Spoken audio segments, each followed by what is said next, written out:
I'm your host Samantha Stone, and this is Today in Woburn. And we were supposed to be filming outside at Horn Pond, but Mother Nature didn't quite agree with us, and there was some threatening rain. And so instead, we get to be in studio today, which is also super fun. We haven't had a chance to do a show in studio in quite some time. And we're going to catch up about all kinds of things arts related today. My first guest is Russell James, who's with a band who's going to be playing at our SCI free Horn Pond concert series. Welcome, Russell. Thank you, Samantha. Appreciate it. I'm really glad you're here. The band name, I want to make sure I get it right, Scarlett Drive? Yes, ma'am. So tell me about it. Where did that come from? Oh, so we've been together for quite a while. So we've been doing music probably since 2010, 11, releasing original music since 2013. And we came together from various projects. A bunch of us were in a band together back in the early 2000s. Some others we networked through other community artists to just get together, and we all hit it off and got together and wrote some music. Awesome. And where did the name, so I'm a marketer by trade, yeah. And so I'm super fascinated how names come to be, and I also know that in many cases the story behind the name isn't as interesting as the argument behind the name, yeah. But tell me about how you came to this. So you are going to hate this story, because there's no good story. Oh, so we get that a lot. We get it a lot. We say, oh, it must be a road, right? Someone lived on a road like that. Nope. We were on email or a chat, and we were just looking at different band names, because we were originally JC Young, because there were two members in the group, myself and a friend of mine, Josh. So it was JC, Chris back in the day. And people thought that was too religious, and we weren't a religious band, we weren't a Christian band. So we had to change it up. So we sat in a room and collaboratively tried to figure out some words that depicted exactly what we were going for. Drive was one of the words we first aligned on. And then we wanted this other word that was descriptive enough that it wasn't very masculine. It had, because we had a very feminine part of our band, a very feminine impact on our band, because we had two female leads at the time. So we wanted something that was soft for kind of that feminine feel, but still had a country vintage feel to it too. So that's where Scarlett came on. I love it. And I actually love that story legitimately, because as a marketer, a lot of what we do is we align around like what's words that has meaning to you, mm-hmm, right? Mm-hmm. And why, and then you do a Google search and make sure nobody else has it, and it takes out a lot of your ideas, and then you settle on something else. So this is great. It's a memorable word. So it is. I think, and the Google search actually added the T onto Scarlett, because you see a lot of them with Scarlett with one T. So now we have to say, oh, it's Scarlett Drive, two T's. Two T's. Yeah. Now I will remember it. Cool. That's fantastic. I love it. So tell us a little bit about the kind of music that you play. You mentioned a little bit about country. That can mean a lot of things to a lot of different people. It does. And we promote ourselves as a country pop band, but we have a lot of rock influence. I mean, we were growing up in the 80s with, all those. It was all band centric, right? So it was always a country band or a pop band, or the boy band era. We were part of the boy band era. So we have all of those influences within every member of the group. We even have some rhythm and blues and hip hop influence as well. So we're trying to add a different aspect of that, or a different element of that, to every song that we write or play. That's fantastic. Do most of what you play is your own music, or do you play some covers, or a mix of both? We have to do a mix of both. In our world, 2 to 3 hours isn't uncommon. Yeah. And if you're thinking about the audience, most of the audience isn't really, they're not streaming your music all the time, so you really have to cater to them a little bit with some stuff that they know and will have fun with, and kind of relate to on a cover level with stuff that they grew up on. So we have to throw the covers in. They're fun. We love them, and it gets the crowd going. I love it. Well, it's a great mix. I love learning new music and hearing some old favorites. That's super inspiring. Yeah. If you had to pick a band that maybe has had the most influence on you personally, what would it be? I should say a performer. It might not be a band. It might be an individual performer. So one of my music influences, my biggest music influence, was Huey Lewis. So in the 80s, great band, phenomenal musicianship, but he's lasted so many years in the business and still has this prolific name for himself and his crew. And I love his stuff. It was the first CD I ever owned. So I try to, from a business perspective, try to be as respectful as he is to everyone around him. I try to do the same. I'm old enough to say I don't remember my first CD, but I do remember my first record, and it isn't something I should be as proud about as you are. I think it was Sean Cassidy. Very nice. Which only tells you about the teenage Samantha, that don't interpret anything about who I am today based on that assessment. But he was really cute, and he had a good poster that came with it. So that's awesome. Have you always enjoyed playing in front of a live performance? Or I know some musicians prefer to sort of make music and record music, and some really love the energy that comes with being on stage. So I was the opposite. So I learned to love being in front of an audience first before I learned the creative aspect of it. So, we started playing, I started playing live in the early 2000s. I'm dating myself, sorry about that. But, I got a craving for it early, right? And it wasn't until around 2007, 2008 where I started getting into the original aspect of the game, performance-wise, not writing my own stuff and creating. Over the last 6 years or so, I've really concentrated on writing and creating more than I have performing. Performing is getting really tough. It got really tough over the COVID years. It's slowly trying to make a comeback now, and we're being very specific about the shows that we pick. We want to make them their own unique events. We don't want to just play every week, so anybody can come out and see us every week. We want it to be a dedicated event, dedicated show, so people remember us, down the road. So that creation stuff is what I'm craving now. So we're starting to release a lot more original music.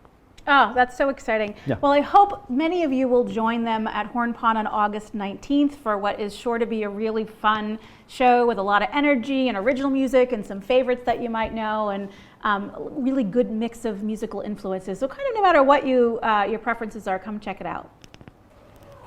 And as we continue our theme of all things arts around Woburn, I'm really excited to welcome a really talented painter, Sheila Foley. Thank you for sharing your work with us today and giving us a little lesson about painting.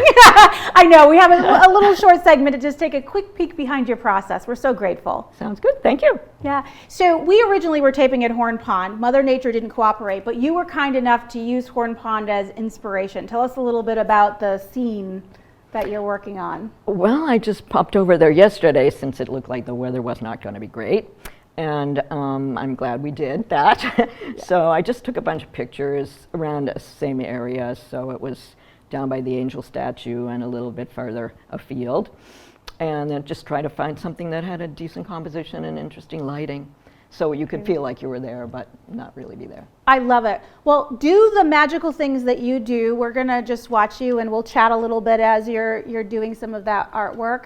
I have taken a couple of painting classes because I'm not talented. And I wanted to make myself uncomfortable and do something that felt really outside my comfort zone, and I proved to myself that it's outside my comfort zone, Sheila. But that's okay. You got to go outside your comfort zone sometime. Yeah. So anyway, I chose to use watercolor since it's my most mobile medium. Great. And I don't usually paint with watercolor upright, so we'll see how much it drips. That'll put me outside of my comfort zone, which is fine. So to start off, you want to do a basic sketch of your composition, which this kind of is a little triangular, and it has some horizontals and some verticals. So we're just going to start with your horizon line, which you can't really see behind the trees, but I know it's there. So these little paint boxes are great because you can just fold it up. It comes with a brush, and if you need other brushes, you can just use it. Get some other brushes in there. I'm going to make it a little darker up here. I think one of the things I admire about watercolor is, in some ways, it's forgiving because you can blend easily. In other ways, though, I find it maybe harder to work with than other paint mediums. Tell us a little bit about how that works. I mean, I'm surprised you said it was forgiving because everybody seems to think it isn't. But it is, because I tell my younger students, which I don't have anymore, but my younger students, I used to just say, if you don't like it, just put it in the sink. Run the water on it. I love it. You didn't even waste the paper. I mean, what's the big deal? Don't be afraid of it. And I know you had mentioned a blank canvas. Well, obviously this isn't a canvas, but don't be afraid of the white. Yes. Some people are afraid of the dark. Don't be afraid of the light. Just go for it. Just get some marks on there I'll never forget the first painting class that I really took. I was expecting to walk in, and not that it was going to be paint by number, but that there would be some, sort of structure to it. And I walk in, and there's this beautiful white canvas waiting for me to have inspiration without instruction from the instructor. Now, they gave us instruction on techniques, and they stepped us through an exercise. Okay, go for it. That worked, but I was terrified by the fact that I'm supposed to take this and create something. So yeah. I love that. Just go for it, right? Yeah, I mean, you just got to put something down. And with watercolor, you want to start with your lighter tones for the background, and then you just, move along and do some others. Go a little darker, a little darker. You just want to make sure, one thing about watercolor is a lot of beginners think they have to use a lot of paint and not a lot of water. Well, no. Kind of the opposite. So you want to use a lot of water, not to the point where it gives you puddles. Oh, that's another thing. So I'm using a pad of watercolor paper, and this is very thick. So you want to get 140-pound paper or higher, or your thing is going to buckle. And I would suggest also don't paint to the edge of the paper if you're using paper. You can use a watercolor block also, where you have to cut off the piece of paper afterwards. But I like using the individual sheets for my, kind of like throwaway pieces, sorry. But this isn't going to be for a client particularly. Right. And so the ones I do plein air, outside, Right. I just like to use, a little bit less expensive. The blocks are more expensive. I love that. I was at a beach with the kids and the family a few years ago, and I decided that everyone was going to paint the sunset, whether they wanted to or not. Oh, wow. And it actually, with a little bit of hesitation, it actually turned out really fun because everyone's interpretation of what they were seeing was so different, even though we were all sort of sitting in the same place. And for years, I had all the different ones hanging on my wall as you walked up the stairs, and none of them were a tremendous work of art that will hang in a museum, but they were really fun to see how the kids were interpreting what they were looking at. Cool. So just blocking in some. So I have a question for you as you're doing that. One of the things that I always think is a challenge for me personally is proportion, and how you sort of divided the image, with some of those larger shapes. Any guidance for us on how to think about that? Well, I just think of you got to look at the big picture first. Sometimes beginners start off and they're like, oh, there's a beautiful flower here, or there's a beautiful, I love that bench. And they just want to zero right in on that thing. And that stiffens them up immediately. So you want to look at the big picture. So I'm looking at, there's a road, there's a horizon line, here are a lot of verticals that are the trees. And then, as you go, you finesse it as you go along, and you can add more detail. Of course, you want to have your background be more distant, so that's fuzzier. Middle ground is a little more detailed, and the foreground would be very, very detailed. Or as detailed as you can get it. I don't even know what color I have on here now. Oh, there it is. She usually doesn't have me distracting her as you're trying to paint. That's okay. Well, no, actually, I paint at weddings. This is where I make the most of my money. I'm a live event painter, so I'm constantly having people ask me things. But I'm painting with acrylic. It dries faster than oils, and it's not as finicky as watercolor.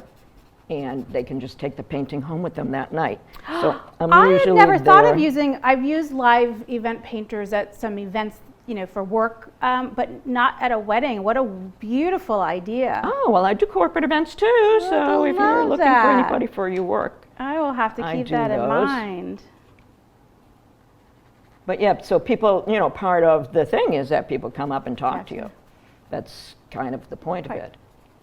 But, with COVID, of course, it's a little bit, you don't want a whole crowd around you all night.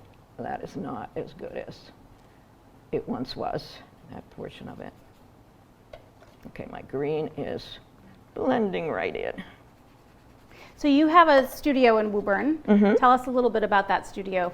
Do you hold classes there or not currently? I do. I have small classes there. It's I have 2 small rooms. But I was in Stoneham for a really long time, had studios there, and the guy, my last landlord there, decided to turn it into a condo, the building, so I got booted. But in the meantime, I was looking for space anyway, and I found what, it's in an industrial park, it's on Henshaw Street, but when I first saw the place, I thought, I don't know, this doesn't look too safe. I'm going to be here at night a lot. And the landlord, I know, yes, he was trying to sell me the place, but he said, the last time there was any vandalism here, it was somebody defaced a van and they wrote on it Van Halen. So I'm like, okay, back to the artsy stuff, I'm like, okay, I'm sold. And then the clincher was he told me that this place used to be the power station for the trolleys. And that I grew up in East Woburn, my whole family's from there. This is in East Woburn. And my mom had a disused trolley in her yard when she was a kid. They stopped in 1930, and I have pictures of her on her birthday outside with this disused trolley in the yard, and my grandfather. That's and I'm like, really fun. This place was just the center of all three of my, my mom's families that, are my roots. And I was like, wow, this building actually has something to do with the trolleys. It was destined for you to work out of that studio It space. was, and despite the vandalism of the Van Halen van. Maybe because it was a van, I don't know. That's a great story. That's a classic. If you're going to do vandalism, I suppose something playful like that is the least painful Well, back of in it. the day, too. He was just telling me that because it was so long ago. Yeah, I came there in 2012. So you make it look very easy in terms of sort of the color selection and things, and I'm looking at the work start to come together, and I'm super intrigued how these colors just feel really natural and sort of match. And I know I struggle a little bit. I think I sometimes try and be too literal in my interpretation and try and pick a color that's an exact match, which almost never happens for me. You build up your colors over there, you're layering, and if it doesn't look right to you, you can always change it. And one thing you can do, trusty paper towels. So if I'm going to just make a mistake here. Say I don't like that tree. I don't like it. I want to get rid of it. So I can put water on it. If you have good paper, this is. Yeah. And you can just blot it. This is a good way to make clouds in the sky. You just paint the whole thing blue. Then you crunch this up, and you can go Oh, like I that, love and that. define them later if you want Fabulous. to. That's a great tip. And the thing is, especially plein air, so if you're painting outside, your subject is more at a distance. You're not looking at a photograph where you're looking at every little thing. And one of the things that's good and bad about the iPad, painting from your iPad, is you can just go, oh, look, there's a little bird on that tree. And then you put a bird in there and it wrecks the whole thing because you wouldn't see that bird. You're sitting there. You want this to look like it's somewhere that you were there, and you want the viewer to have the feeling. That's what a painting is. It's a feeling. It's not, this is an exact copy of where I was at Horn Pond. If you want that, you can get that. I'm not that person to do it for you, but you could get that. And the wedding's the same thing. I always call it, I'm painting the joy and ambiance of your event. I love it. Not necessarily an exact portrait, though they do look pretty much. People at a wedding aren't prone to sitting completely still for you anyways, right? No, and I have taken to, so I didn't do wedding ceremonies before because it was too quick. Yeah. I only did receptions. And so then I see a lot of other people were doing this, and they were doing ceremonies and ceremony exit, which I love, because that's when they've just turned around, they've been facing each other. You don't want to do profiles of two people. Somebody's not going to like their profile. So when Our producers know how I feel about profiles. Well, then you understand. So they've just turned around and they're exiting. They're just smiling. She's waving her flowers, and the crowd's standing up and maybe throwing some confetti or bubbles or something. And yeah, everybody looks good. And so I have taken to taking a picture with my iPad so I get those moments. Oh, those are beautiful moments to capture. Oh yeah, absolutely. When did you first start painting? When did you find a love for it? Probably when I was in 2nd grade. I mean, well, that was the first time I got any compliments. Maybe I was probably, finger painting or something before that, but yeah, I got some compliments from my 2nd grade teacher, and I was like, wow, I guess I can do this, She hung the painting that I did up on the closet. But then I ruined myself after that because I thought I could do anything. And I was invited to paint at the 3rd grade parents' night. And I did a watercolor, which I had not really done a watercolor before. And my painting was so wet it stuck to the table. Sounds like a scarring experience, but at least you got over it. I got over it many years later. I didn't start painting with watercolor again until 1991. That was a long time. That was a long time. Like, oh my gosh, this is terrible. And I only did that because I was supposed to do, it was my first chance to do book illustration. I was hired to do a children's picture book about Leonard Bernstein. He had just passed away. And we had access, the publisher had access to the Bernstein archives at that point. So they asked me to do it, and I said, well, my medium is pastel. Is that okay for book publishing? And they were like, oh yeah, they didn't know anything. So anyway, as we're getting closer to me signing the contract, and they were like, oh yeah, you're in, you got no problem. I'm ready to quit my teaching job. And they're like, oh, but we have this little issue. We want it in watercolor.